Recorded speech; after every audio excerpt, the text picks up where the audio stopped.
right, so we are live. We are live. It's going to take a few minutes before everybody gets their notices and they start coming in. But I want to welcome you, Elspeth, the painting healer. And this is so exciting for me. And look who's here. Marina's right here. We were talking yesterday. She said, "Oh, I can't wait." Marina, thanks for being here. So yes, Elspeth was getting, her stuff set up, and I've got some pictures that I'm going to share with the audience as well, and she'll be able to see one of them because it's a physical picture I can hold up.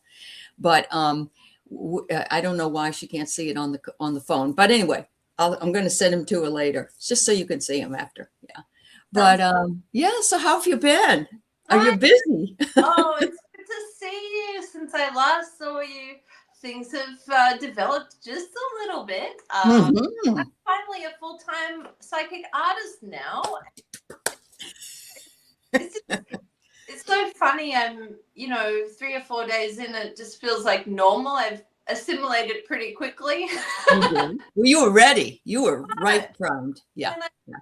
My last day of work, I cried so much. Tears of joy and relief.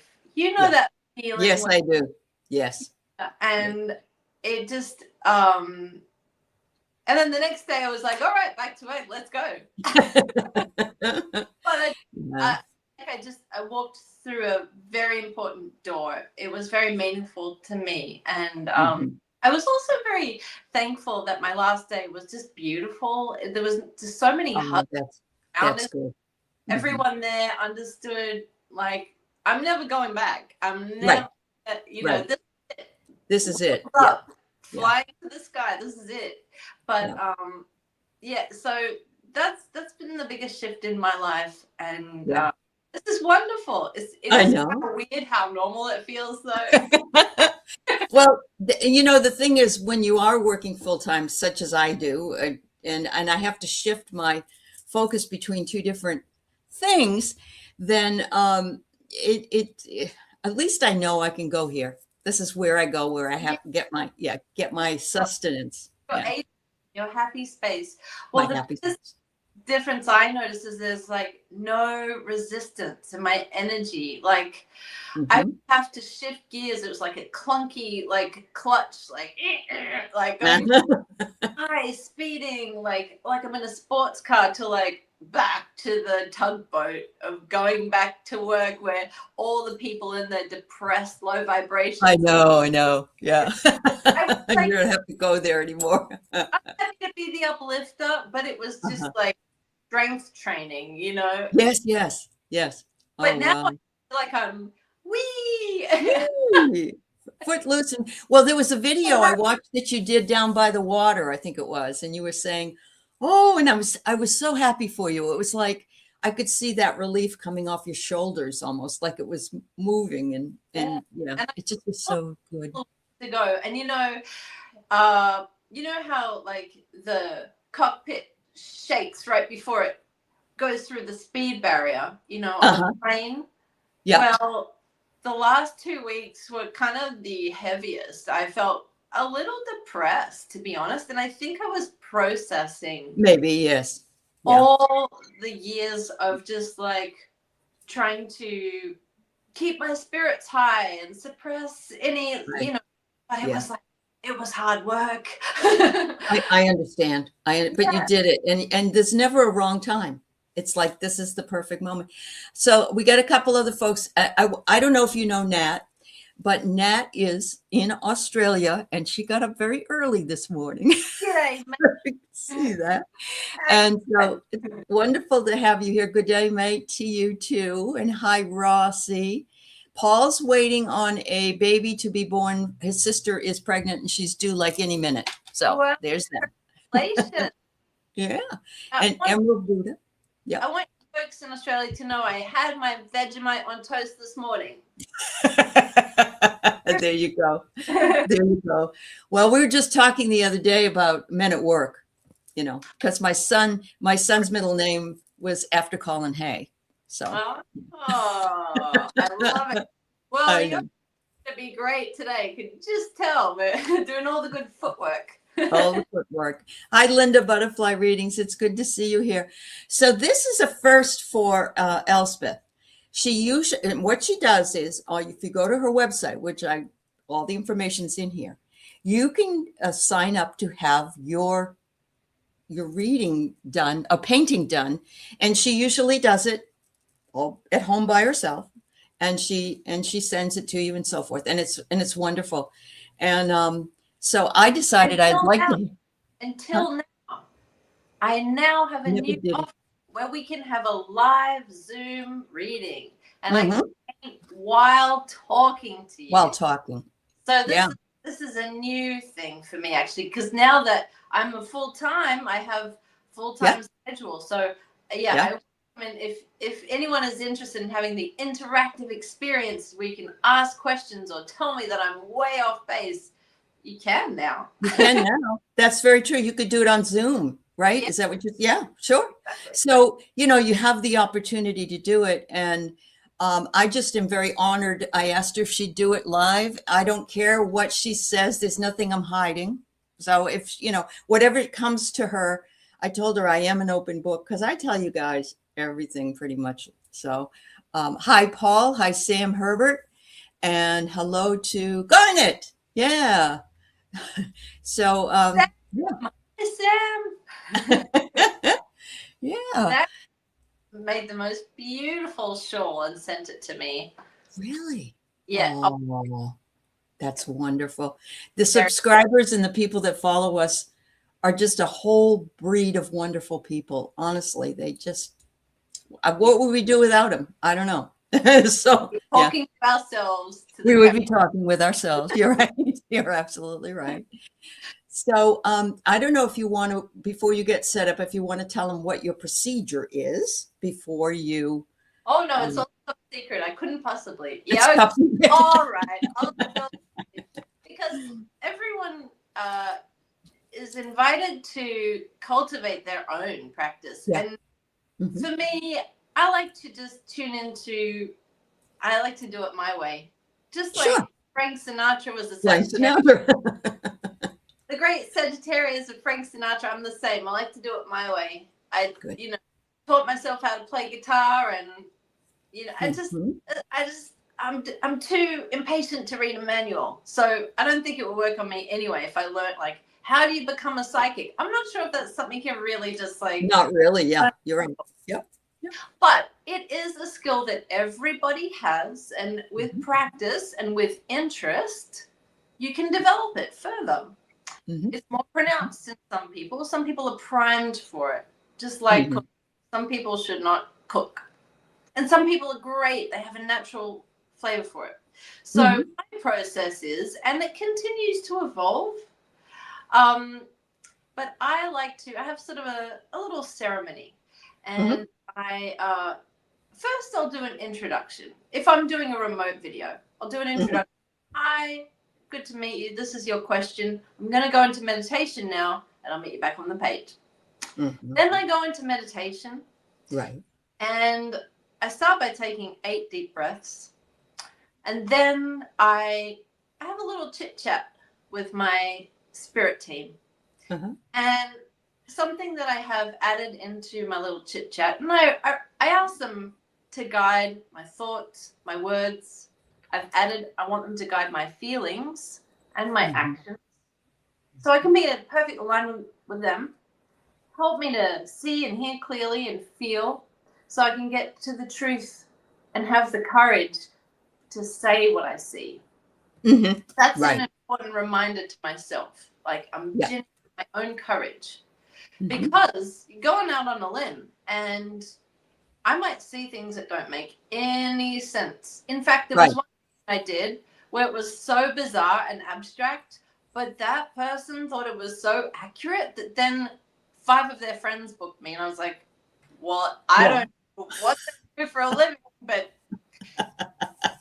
beats. I mean, I saw them playing an electric drum while they were on a keyboard, and I was like, but I know they're, not in the. It didn't make any sense to me.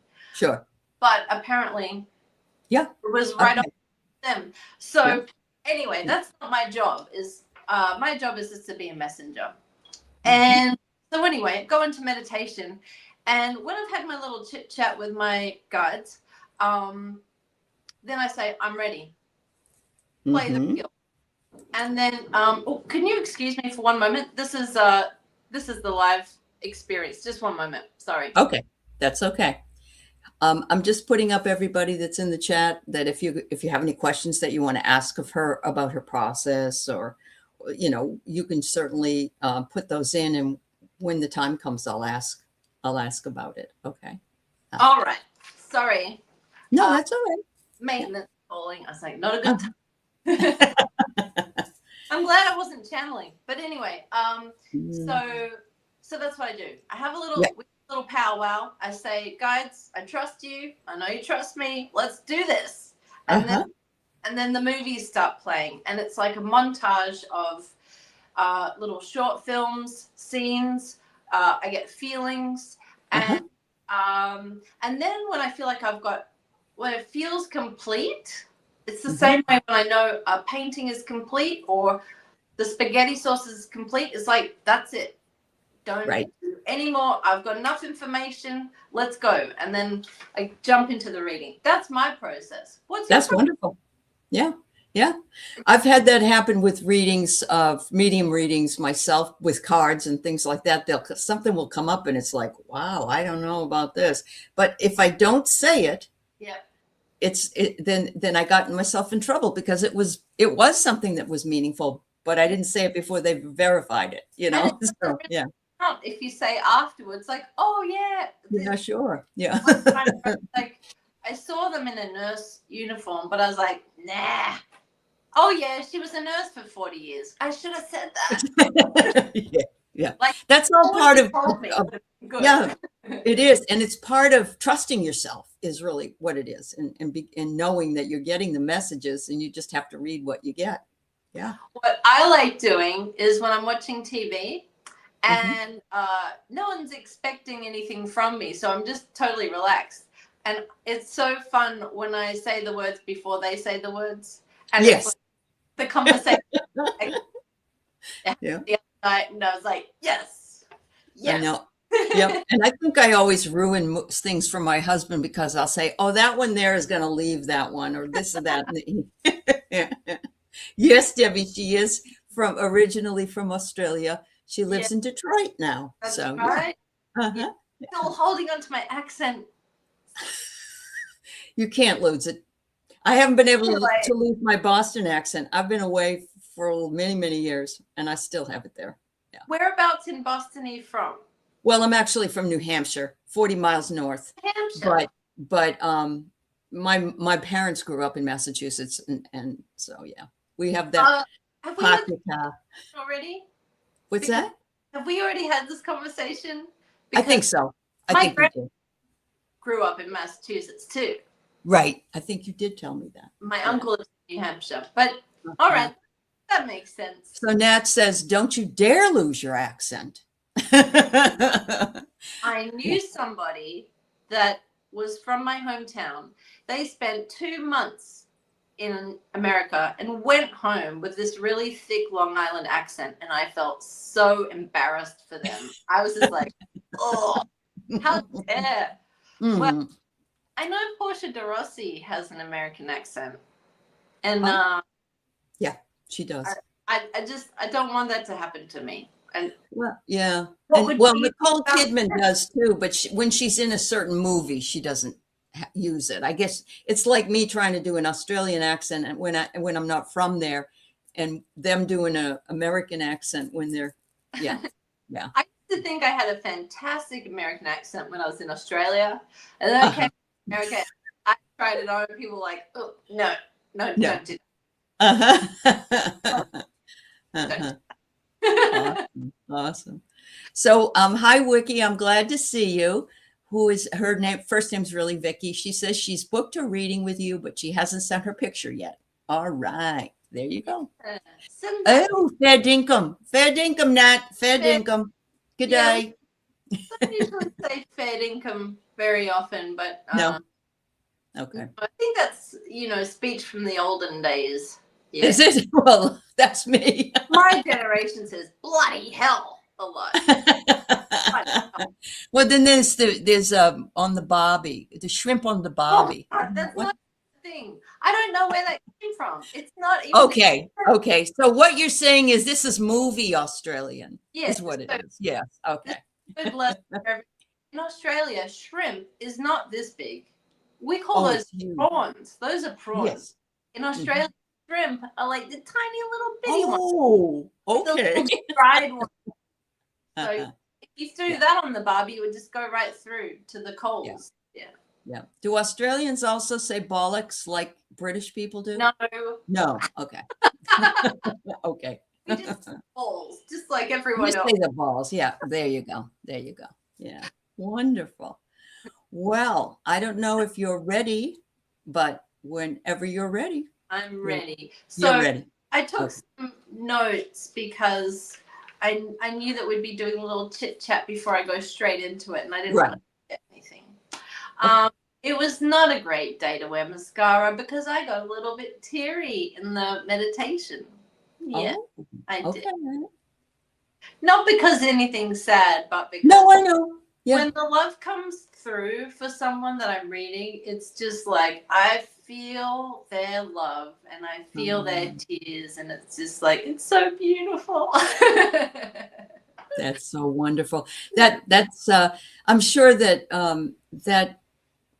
it would bring me to tears as well. I've gotten goosebumps before when I've felt that presence in reading for somebody, and that is a wonderful feeling. Yeah, that's wonderful. Shall we get into it then? Are you ready? Yeah, let's do it. Let's do it. Yeah. I'm going to turn my camera off, and I'll turn it on when I'm right above the painting page. Okay, that's fine. That's fine. Yeah. Oh, yes. Nat's family is from Eastern Europe, I believe, Marina. I think so. Maybe Russia? I don't know if that's right, but anyway. Yeah, you guys can put in any questions, about her. It doesn't have to be anything about me, but whatever you want to ask, feel free once she gets herself started. This is so much fun. I didn't think I was going to get this till September, but then I said, why don't you come on and do it? So, yeah. All right. Ooh-wee. Here we go. All right. How are we looking? Looking good. Great. Looking good. All right. So I always like to light the candle to open the call with the energy of the person I'm reading. All right. Let's get started here. Okay. All right. So before we had a little chat, you and I, before I went into meditation, and I asked if there was anything that you wanted to me to focus on.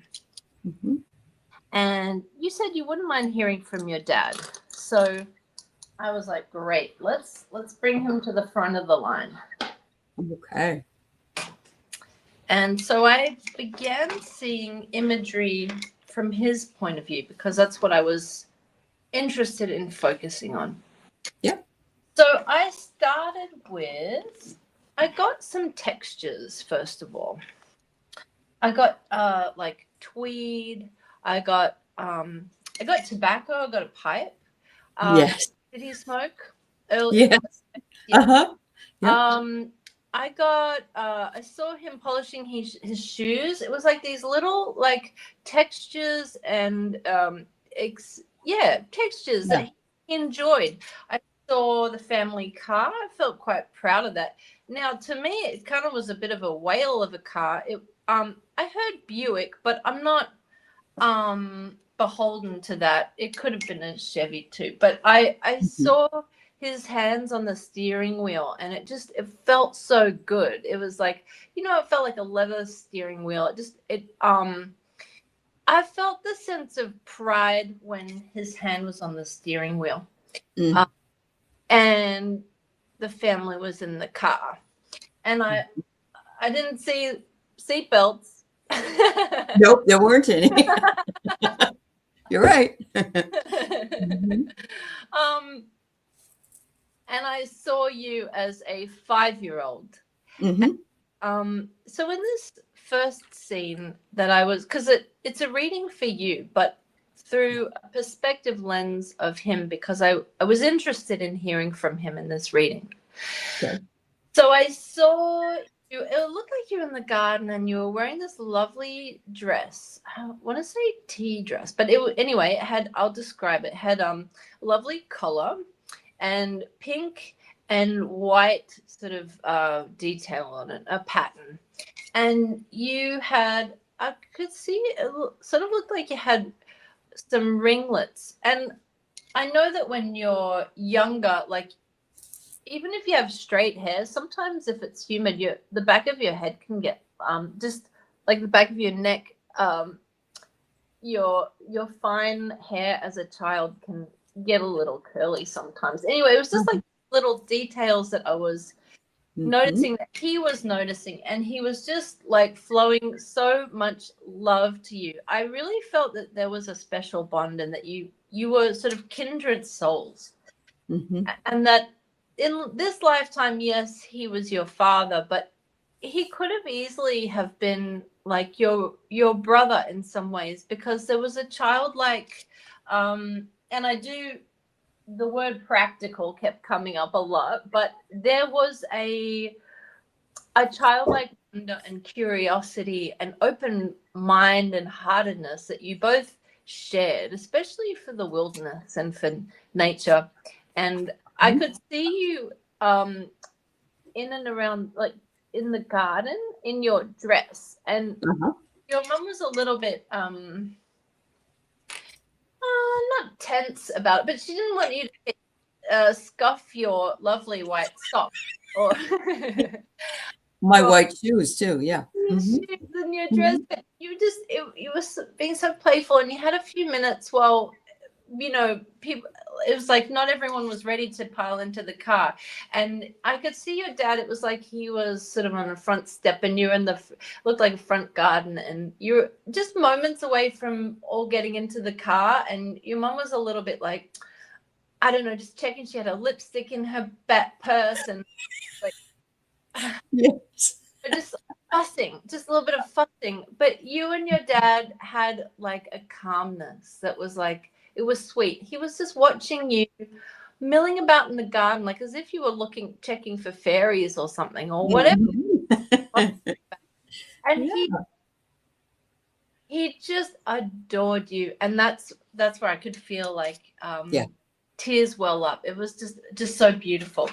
And let's see, let me check. I also saw like a fedora hat. So in this scene, he was very nicely put together, and it looked like he had a blazer, or but it was kind of a practical one, like tweed with like the buttons and a fedora hat. And it was almost like convenient, like if he was going out to town, he had sort of like a uniform that just made it easy. He didn't have to think too much about what to throw on, because he had a good quality sort of overcoat, and he enjoyed the sort of the ritual of polishing his shoes.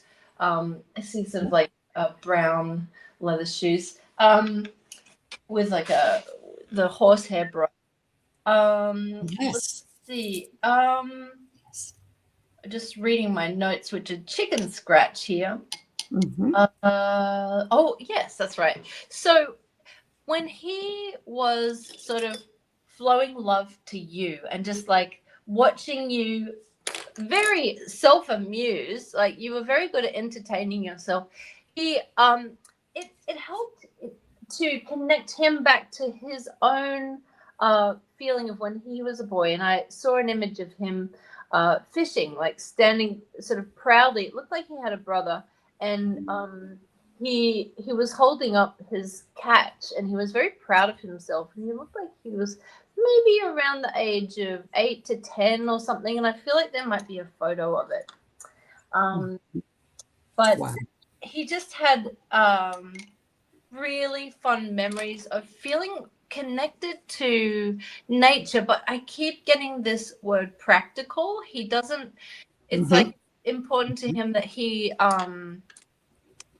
you know, there's a seriousness to him, but there's a playfulness. Well, and it's kind of funny because it's like there's a side of him that is, I don't know if it's a little cheeky, but it's like, yes, he he wants to be taken seriously, like a wise, wise dad who's had experience in the world, and I feel that he was in the war. But also he has a playful, like, Boy Scout kind of Robinson Crusoe kind of like, he has a cheeky and light-spirited side to him as well, and that has remained unchanged since he was a boy.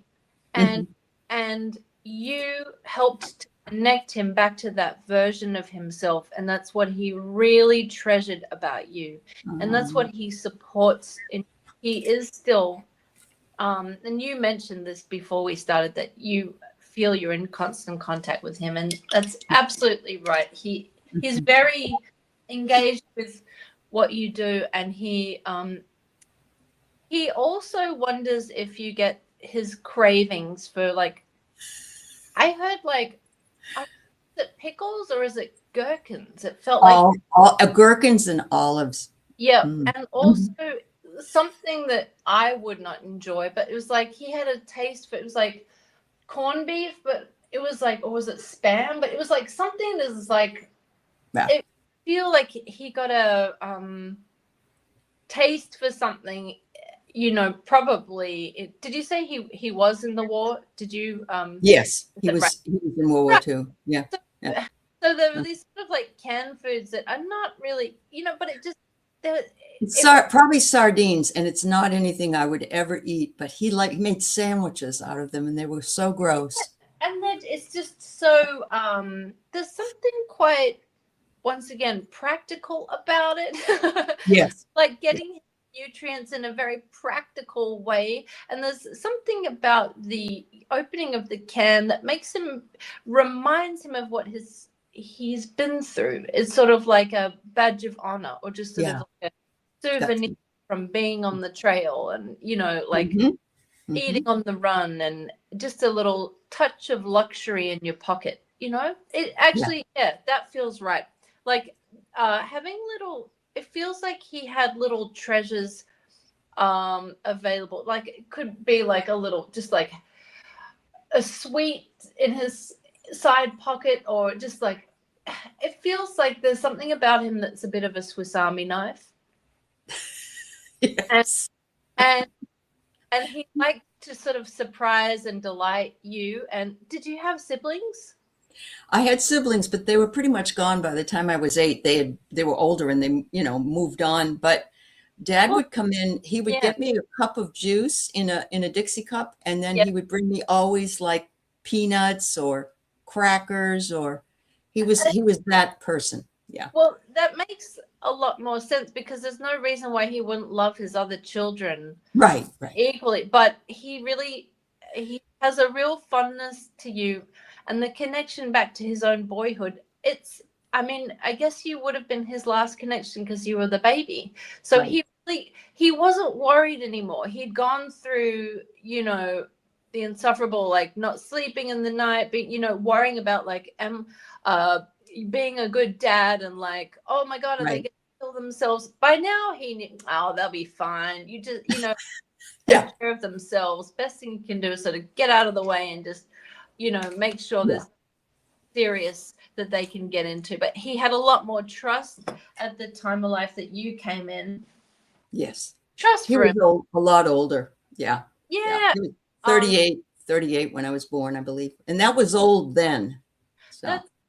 Well, now you make me feel old. You are not old.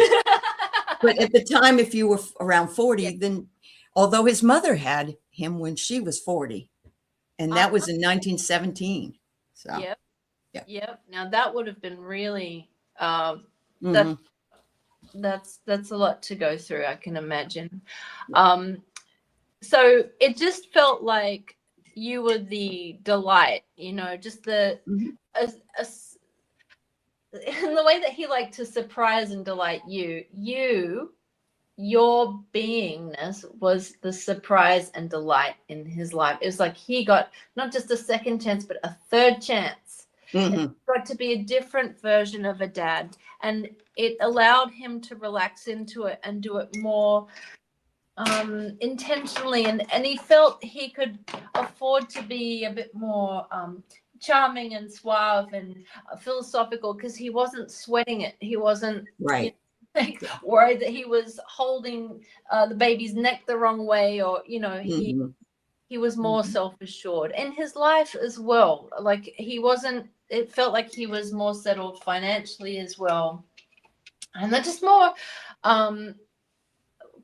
confidence all around. But it freed him up to be light on his feet and playful. Yes. With you. Yes, very much. That's why it was a bad day to wear mascara, because the tears were just coming through with his appreciation for you and who you are. Then I also I felt him holding my hands. And he said, this is how he holds your hands, and he wants to know if do you feel him holding your hands sometimes? Sometimes I do. I feel him the most when we're eating popcorn and watching World War II movies. No doubt. But yeah. He's here with a very is that word practical again? He has a very strong, warm presence, but also he's not just grounded and I feel his hands. He has love, confidence. Yeah, beautiful piano fingers, they call it. Real long fingers. Yeah. Yep. His heart is in his hands. When you were to hold his hand, it's like you feel his heart. You feel the love. You feel the, I mean, it's kind of rough skin when you're a little girl to hold your daddy's hand like that. But the comfort and the strength and the warmth that you could feel was just, you just can't put a value on that. There's nothing that compares to that. And he sends that to you still, that feeling. Yeah. That's wonderful. Really beautiful. Also, I saw his watch. Do you have his watch? Yep. He always had to have his watch. Of course, there were no cell phones at the time, but that was important for him. Well, as a symbol, it's like you have my watch. You have my watch. Symbolically, figuratively. That's true. Yeah. That's true. Metaphor. Yeah. All right. So then it went more to you, focused on you. Yeah. Okay. And I saw you then going through your life. I was interested in your life's purpose and what you needed to know. And I saw you as a young woman. I felt like it was around the 80s, like I would say around 84 to 88. And I saw you. My favorite time. Yeah, you were vibrant. You were really engaged mentally. I felt like you were in a school setting, but it felt like you were learning. You were plugged in, very culturally. It was just like so nourishing for your mind, and you were also starting to learn, or feels like remembering. As you learned about Eastern culture, it felt like you were remembering. Yep. Oh yeah. I at that time I was taking karate classes, and that all came to me at that point. Yeah.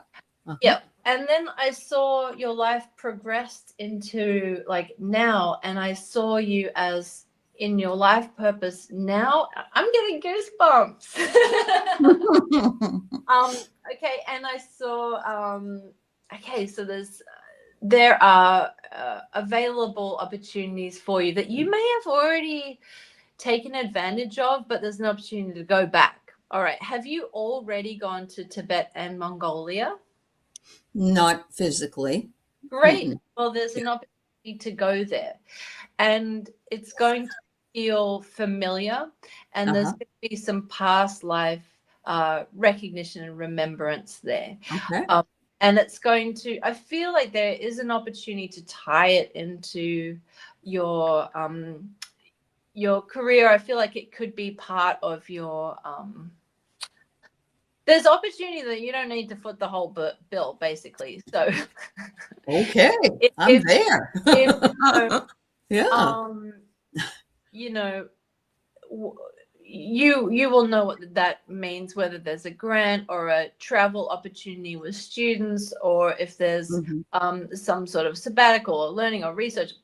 You are very well supported in going there, and when you get there, you're like, aha, it's like it's waiting for me to arrive. This is my old stomping ground. And you have like, there's like little, like, they're like mines, except instead of the destructive way we think about mines that go off, they're like little treasure time capsules. And when you go to these little spots, it's like memories are activated, and you're like, ooh, I feel that was feel that I carried water along this area. Oh, I feel like I know my way around this cobblestone neighborhood, and I've never been here before. Yeah, you're like, I have a sense that there's a tea shop around the corner, and then you'd be like, and would you know it, there it is. Just in time. Yeah. 50 years old. That makes sense because I've been here, So there's that. But before that, I saw you as, this was beautiful. It was like your 5-year-old self was embodied in your current day self, and it was actively working through you. Does that make sense? Just like an inner child self working through. Yeah. Exactly. Okay. Yeah. And so we weave these different energies from different parts of our lives, sometimes to progress us through certain chapters. And in this chapter, as you were as a 5-year-old fossicking through the garden, and the themes of tranquility and balance and liveliness are in your soul, and it's what you bring, it's what you appreciate, and it's what you cultivate and foster and nurture. And I saw you taking seeds that were planted in you from that time, 1984 to 1988, and now they're like, it's as if there's an atrium inside you of fully grown plants. Wow. You take that knowledge and experience, and you then planting seeds. Well, it's like you're identifying what the people that you're educating, it's like you're identifying what variety and specimen they are. It's like these people are plants, and they don't necessarily know what flora and fauna they are, but you do. You delight in recognizing them. I know what learning style you have. I know what style of learning you have, and you have this fantastic ability. It's like you're a botanist and able to identify people's not just potential, but their learning style, and you're able to cultivate that and foster that to have the best results, because you really are a gardener of people's their learning, but the spiritual learning as well. And so you're able to go in, it's like you're sowing seeds wherever you go. And because you love cultivating this garden, which is basically, you see people as if we're all sort of wildflowers, and you're creating a beautiful garden, an ecosystem where even plants that might have thistles, you understand that they're very complementary in eradicating certain bugs over here in this corner of the garden. And you're really good at connecting people integrating and growing people. Wow. This is very funny when I hear myself say this. Well, it makes a lot. There's a couple things I want to on feedback. My father always used to say, as a joke, the flora and the fauna. He always said that. And then I love Candide by Voltaire, and his message is, we must cultivate our own gardens. Wow, I haven't heard that before. That's beautiful. That plays in very well with. It does fit in. Yeah. The words that are coming through me. And yes. Every reading is so different. Mm-hmm. I can't make this up. I would not say this to someone else. You know what I mean? Yes. Then I'm gonna look with the last impression that I got. And to lead on from the cultivating people and sees like a garden, I was then shown an oyster shell, and your dad was actually narrating this. He said, "You are the oyster shell." And I thought, that's unusual. Why not? Normally the metaphor is, you are a diamond in the rough, or, you are the pearl. But no, you're the oyster shell. The oyster shell is very beautiful and luminous in its own right. But here's what the oyster shell does. It takes a seed of grit from the ocean, and the oyster shell closes in on it. And over time, that grit sort of ruminates, and it's turned into a beautiful pearl. And that is your gift in the world. That's what you do for other people. You take this beauty and this wisdom, which has come from many lifetimes of spiritual practice, and through your refined research in life, you don't just seek to be the pearl that's plucked and put on a necklace. You cultivate pearls. You take grains of sand, which are people that are willing and have the desire to be the best version of themselves, and you help them to cultivate themselves into pearls. How beautiful is that? It's beautiful. It's absolutely beautiful. My father had a fish allergy, and the only fish he could eat oysters. And he could eat oysters? He could eat oysters. And he liked raw oysters. He liked the raw ones on the shell. So he saw a few of those oyster shells. Yeah. Did you say he likes sardines, right? Oh yeah. Oh, he did eat that. Yeah. He just couldn't eat like codfish or any of the white or any of the white. Tattoo right there. Oh, there you go. Wow. But anyway, that was the reading. That was wonderful. Oh my God.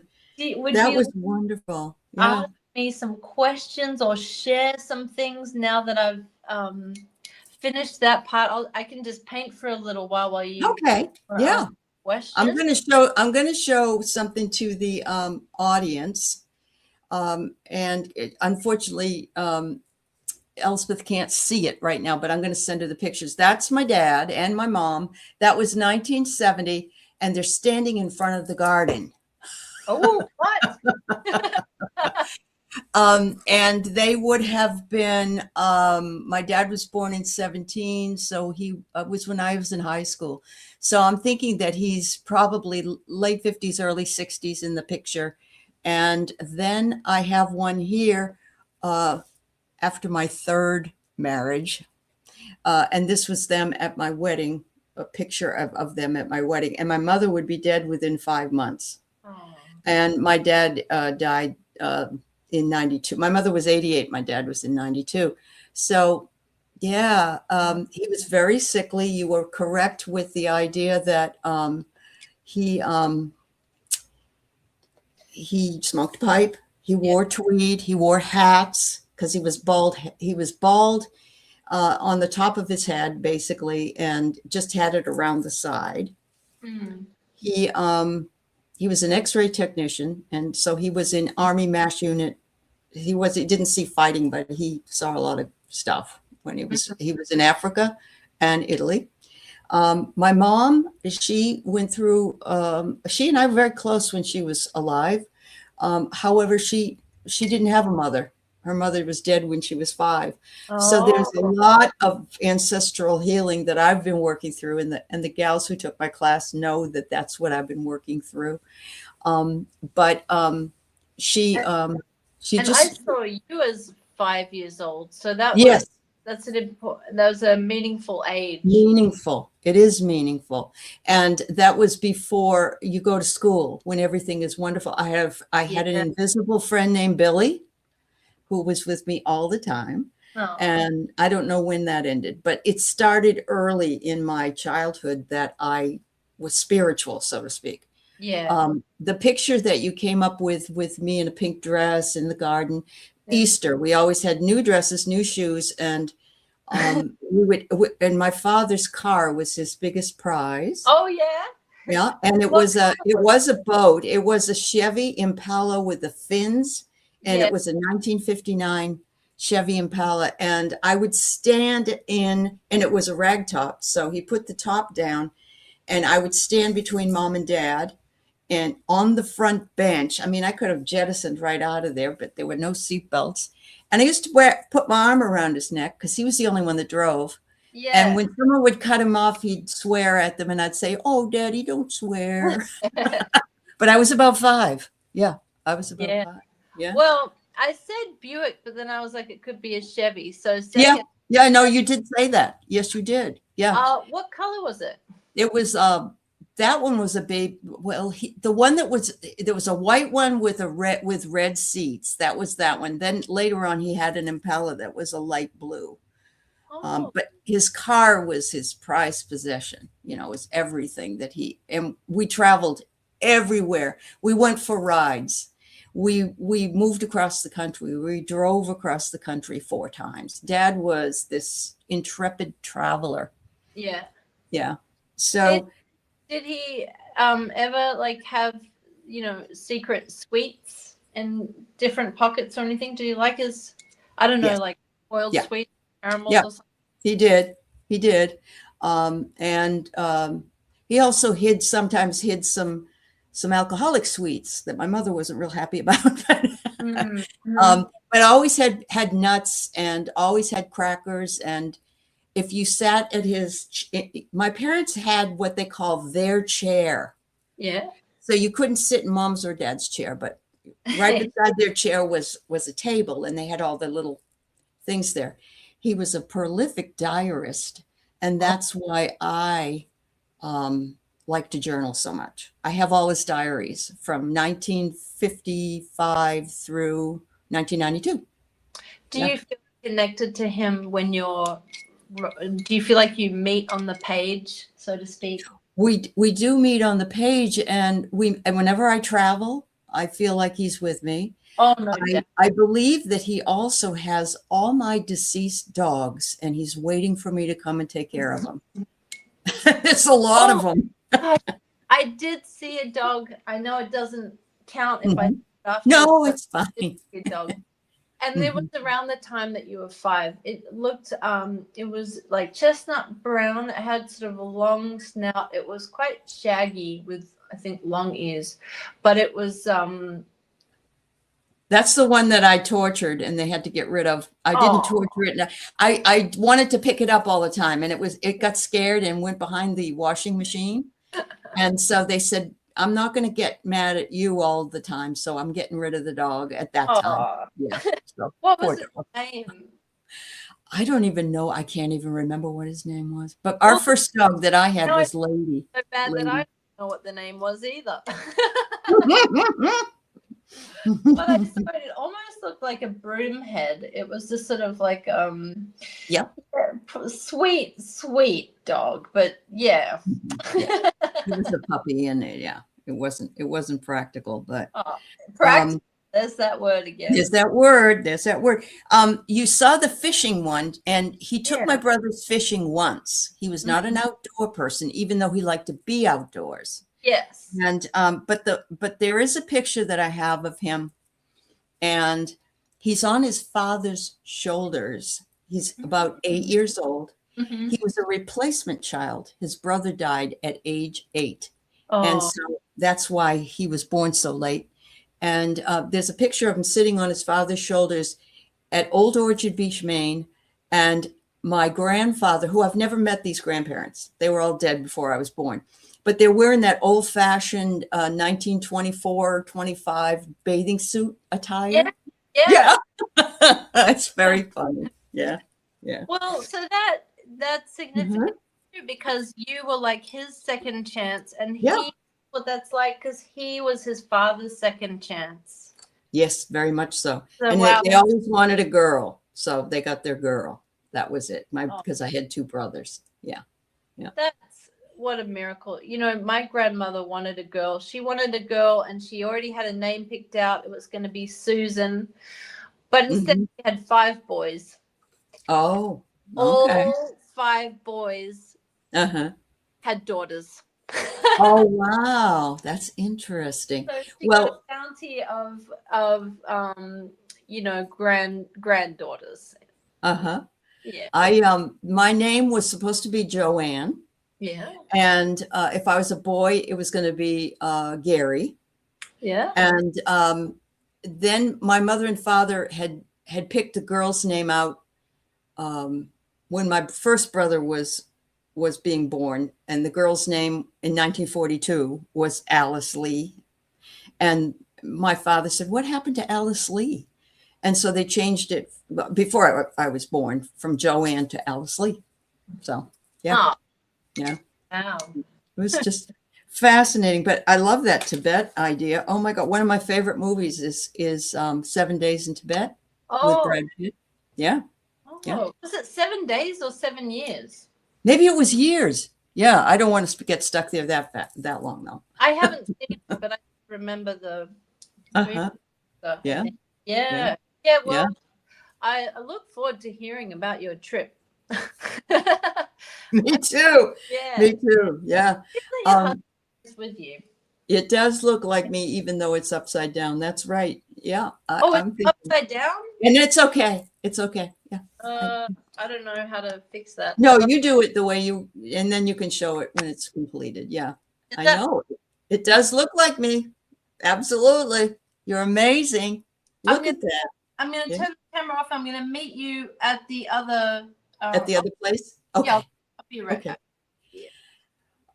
Thanks, Debbie Brady. Only one of your grandparents were born after 1900. Your mom's mom, you never got. Yeah, all my grandparents were born in the 19th century. Yeah, every single one of them.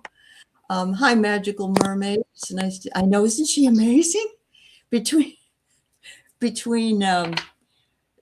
getting the download and making the picture. Oh my God, you're amazing. So much fun. Thank you so much for entrusting me with a live reading. We could have just done it recorded, and then if it went haywire, but but that's why I wanted you to know it was okay, because I got a lot of things that a lot of people know about. Like I have 3 ex-husbands and my kids. You did say you got my kids. These are my kids. That's right. Yeah. Before the reading, I was out there. We go. Yeah. I'm glad you brought that up, because I did. I took notes, but then I saw your son, I saw your daughter, and I felt that your dad is with them too. Takes a special interest in what they're doing, and inspires them towards practical ideas. Yeah, is not quite right. He'll sway them from making that purchase. Or he's amazing. He used to say to me, "It's none of my business, and you can just tell me to shut up. But what do you think about this?" And I never was insulted by any suggestion he made. I didn't always follow every one, but he just wasn't a Budinsky. Yeah. But he had good advice. Yeah, he did. Yeah. How beautiful. Mm-hmm. Anything else? I think we touched on everything that was important. I think so. More than, it was very much fun. You said that he did like gherkins. Oh God, I just bought some, and he got me into green olives, and nobody eats green olives in my family but me and him. And yeah, and we love the gherkin. I like, I like the hamburger dills, but the gherkins, yes, I love. Yeah. The little comforts, simple food, like, good old fashioned PB&J, like I just things that he could prepare himself, so he didn't have to trouble anyone else, but he liked to have snacks. He didn't like to let. Oh yeah, yeah, he did. He did. You're right. Absolutely right. So J Cat Lady says it's amazing how you can paint something that quickly, and that's true. Yeah. Well, I like to do the first layer, then I let it dry, and then I have I'll give you a little tour if you like. I have other paintings. I want to show you this one that took about a month. This is like 6 feet by 6. I love that picture. Very big. And this one, layers and layers and layers. See lots of layers there. Yeah. And that one takes a longer time, but the sketches, I like them loose, and they don't take long, and I quite like that creative challenge as well, like not laboring over it, because it has the freshness, and I feel like it contains the resonance of the reading. So when you see it, you're going to receive that in the mail. You're going to remember little things from the reading when you see it. Absolutely. Absolutely. It was, I didn't want to butt in too much, because when you're channeling something through, but everything you can ask everybody in the audience. You couldn't see me, I don't think. Could you see me? No. And I didn't expect you to, but you would say something and I go, it was so dead on. It was amazing. Yeah. The psychic downloads were amazing. You're right, Garnet. They were. And I did remember you asked me about the green dress, my mother in a green dress. You read my mind. I was just having a picture as you said it. I saw her in a green dress, sort of like a cocktail dress, sort of like a pea green, or darker than a pea green. But and it's like she was by the car again. Felt like early 60s. Yeah. And I also picked up that she wasn't, I was focusing on your dad, and there could have been other people if I was open to it or prepared to make a longer reading. But I did feel that it felt a little bit of tension in the relationship with you and your mom. It didn't feel as strong and warm and comfortable as your dad. And that could have been because she was thinking of a lot of details. She was like, feels like a lot of organizational things, whereas he felt like he could sit back and relax a bit, because you were like, he wasn't stressed about being a dad, Yeah, that's very true. I remember leaving my house and driving up back to college on a weekend. We had a nor'easter storm. It was awful. And I said, Dad, I'll make it. I'll be okay. And he said, okay, bye. They trusted me implicitly, which both of them did. And that was something that I then passed to my children, this is the way it is. You tell me if there's a problem and we'll work it out. I'm not going to punish you for something if you tell me, but you got to tell me, know. Right. Yeah. Right. It is very interesting. But so please tell the people here, it's in the chat, but please tell them how they can get their own readings. Of course. So it's just like the name, Elspeth Tremblay. ElspethTremblay.com. Elspeth with a P, Tremblay with an A. And if you go there, you'll see a lot of different options. You could get a psychic sketch. You could get a Zoom reading like we just had. You could get a larger painting with more detail. I just completed, I did a painting to celebrate their wedding anniversary, which was probably many years ago. But I did like a nice, big, fully rendered, detailed picture of them having their first dance. Or you can shop around for pieces that are ready to hang on the wall that are just still lives, really big ones. And so that's all on my website. I do have the books set for August, September, just so I can under promise and over deliver. I have over 120 commissions that I'm working through, and I am anticipating that it might take a couple months. But sure. Yeah. If there's a special occasion, like it's your birthday coming up or something like that, even though it says booking for September, you can request that I maybe make an exception, and I will honor that. I would love. She did it. Yeah. I mean, I was going to wait for September, you know, but yeah. Don't wait for September. It's not, booking starts now, but I won't get to your reading until September. No, I meant for you to do the whole thing. Oh, but I see. Yeah.